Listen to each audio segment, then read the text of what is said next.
Hey Ryan, Tyreek Smith was playing, I think by everyone's estimation, probably the best football of his career late last season. It seems like things have just kind of been getting in the way of him ever since that. Just how do you sort of assess what he could bring to this defense when you look at the potential that's here for the rest of the year?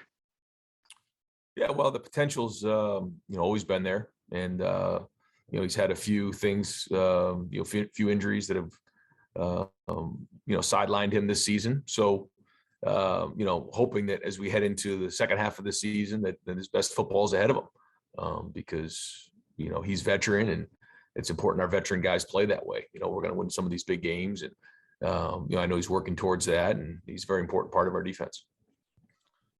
We'll go next to Jared Smalley, WCMH.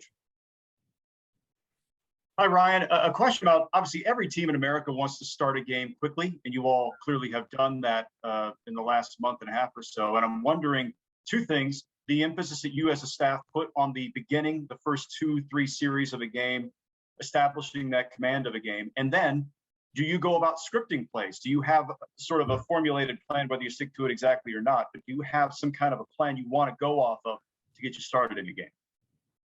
I mean, we talk about starting fast all the time. I think it's important to set the tone for the game, but we have a plan in place for when that doesn't happen. Typically the game goes one of three ways. You jump out ahead, you fall behind, or it's kind of back and forth. And you have to have a plan in place for when of those things happen. Certainly, we want to jump ahead. That's part of it. When it comes to preparing for a game, we have opening thoughts that we like, but we don't get nailed down with a script of these exact plays, because things change quickly. You might have a good script in hand, but you start the ball on your own 2-yard line, or maybe you start in the red zone, or second play, 2nd and 12. You don't know what's coming. So you certainly have general thoughts you like, and you work on those as you head into the game. But we try not to get pinned down on an exact script. All righty, we'll go next to Bill Landis from The Athletic. Ryan, it seems like CJ has a particularly strong rapport with Jackson, and I know those guys probably got a lot of work together last year, kind of being on the second team. Like, how have you seen that develop over time, and how much do you think it does help both of them that they did get so much experience together last season? I don't know. I think CJ's that way with a lot of our receivers. I think that they've found a good rhythm together, and they've worked really hard this summer. They worked hard in the spring, but certainly in the summer and in the preseason, and now during the season, to get those things right. I see him staying after with the receivers and working on specific routes that are specific to that week's game plan.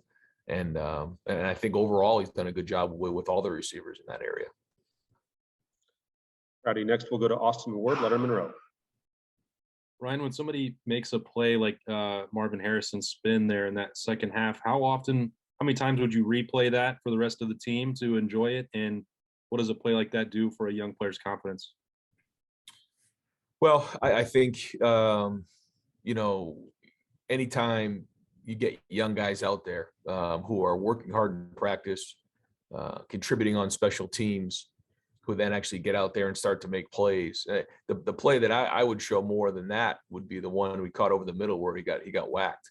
I mean, that was a tough play, and he hung on to the ball because the spin plays and the big plays and those type of plays happen because of their God-given ability. But it's the toughness plays that we see and we recognize, because those are the ones that are going to allow us to play in some of these tougher games. And they just project into being a good player.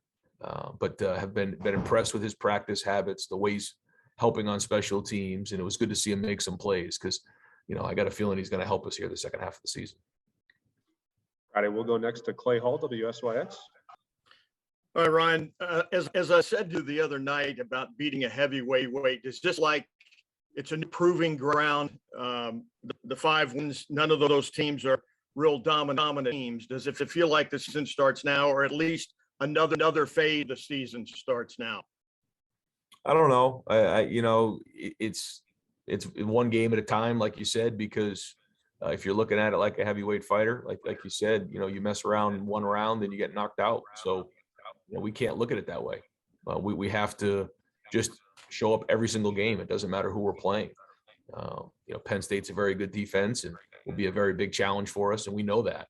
And so it's most likely not going to play out the way that the last few games have played out, or play out like any game that's happened before. We know that and understand that and have to adapt for whatever that means. But the focus just has to be on right now. And that means having great meetings this afternoon, having a really good Thursday practice, and then a great Friday walkthrough, and then being a competitive excellent Saturday night. And it goes back to the fundamentals and having the discipline to stay locked in, to maintain our confidence, but be disciplined enough and stay humble enough to understand that all it takes is one Saturday. And again, like, your season can be ruined. And that's something we always talk about, and we stay locked in on, and that takes discipline. Friday, next up, Bill Rabinowitz, Columbus Dispatch. I think you're on mute, Bill. There we go. How about now? Good. Sorry. Paris Johnson's obviously a big part of the offensive line success. How well is he playing? And what's just generally stands out to you about him, either as a player or just a guy? Well, I think he made the transition from tackle to guard. And I was very impressed with that. First off, just his willingness to jump inside and say, I want to get on the field, not saying, well, I can only play tackle. First off, that really helps with his versatility moving forward, but it just shows you what type of teammate and leader he is. And I think he's learned very quickly. His feet are moving well. He's understanding the calls. He plays very, very hard.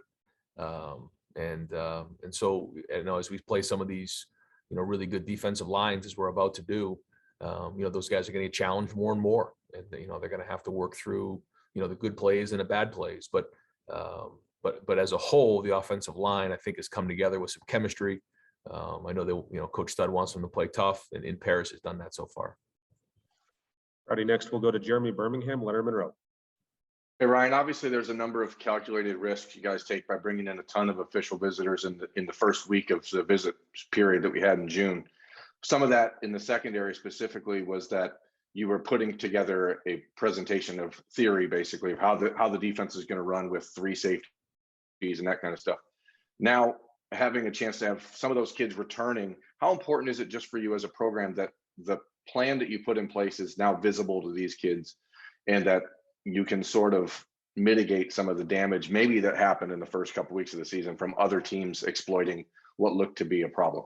Yeah, no, I think there's 2 things, for recruits I know that they're excited about. They're seeing that style of defense and what it can do, and how effective it can be. I think you're also seeing that, we'll play young players, and that if you're a young player who wants to play in this style of defense, at the highest level, if you're ready, we'll put you in there. And then we'll also develop you too. There's some guys that, it takes a year or 2 to get on the field, and that's okay too. So the best players are going to play. So I think they really appreciate that part of it and see the confidence that we're playing with. But I going back to your first point about, having a bunch of guys in June and early on in the official visit process, what that really allowed us to do was to gather information that we would typically get when we were in the schools. And it's been a long time since we had been in the schools. And so we hadn't met most of these people in person. So it was great to get them here. Very unique year because of that.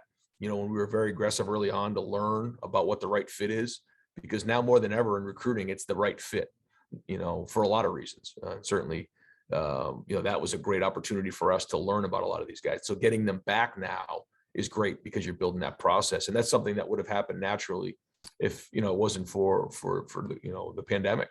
We would have had guys on campus more and more. You would have learned and built those relationships, which I think we're doing now. And I feel much more comfortable about the class than I did, 6 months ago.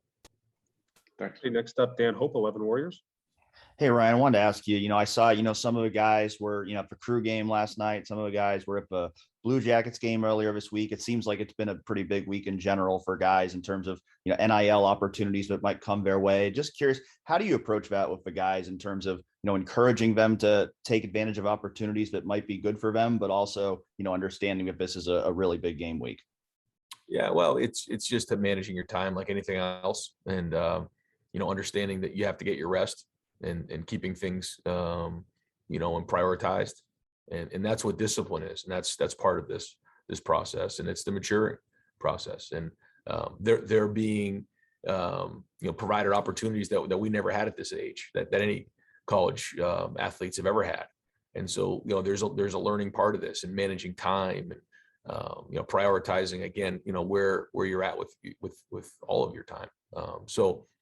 Great learning experiences in that area. But yeah, I think we're all learning from it, and our guys are doing a good job of it. All right, got time for two more. We'll go first to Zach Carpenter from Letterman Row. Zach. Hey, Ryan. A lot of the stuff you were talking about with Berm was what I was going to ask, but going back to that first big official visits weekend in June, how important was that in sort of building this class and kind of going further? You had basically all the commits in the 2022 class on campus that weekend. How important was it for you guys to put a lot of focus on them that first opportunity that rolled around to have them in for official visits? Yeah, it was very important. The guys who decided that they wanted to be Buckeyes early on, we wanted to prioritize them and have them on campus, that first weekend, and then get them around some of the other ones who weren't committed and get that feedback back. Because again, we're really in search of the fit, and certainly, we're competitive about who we bring in and everything and rankings, all those type of things. But really at the end of the day, it's about the right fit, and we want to have the right guys who want to be here. It's not about just coming, and if they don't get on the field, they want to go transfer out or enter the portal. We want guys who want to be Buckeyes and understand what it means to be a Buckeye, because the sustaining of that through the development process is how you sustain a program, and something we're very focused on. All righty, and last question to Tim May. Tim from Letterman Row. Tim, go ahead. Thank you very much, Mike. Ryan, number one is Master Teague III. Is he going to be ready to go, do you think? And then number two, how would you define a great home field crowd, night crowd? What can it bring most of all? Yeah, to me, in this game especially, it can bring a huge advantage for us.